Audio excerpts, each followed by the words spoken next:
Wakiwa katikati ya chombo, kukazuka upepo mmoja wa mbisho. Kazi ya ule upepo wa mbisho ni kukiumbisha kile chombo ili kirudi kilikotoka, kwamba huyu anayevuka kuja ng'ambo hataki kufika ng'ambo.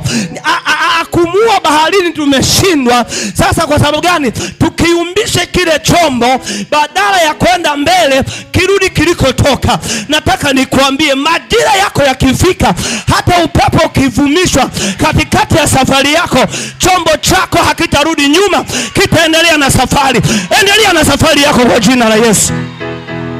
Kwenye chombo walikuwa wakina Petro, walikuwa wakina Yakobo, wakina Zebedayo, walikuwa kwenye chombo. Petro alikuwa na akili ya kuvua, anajua aina ya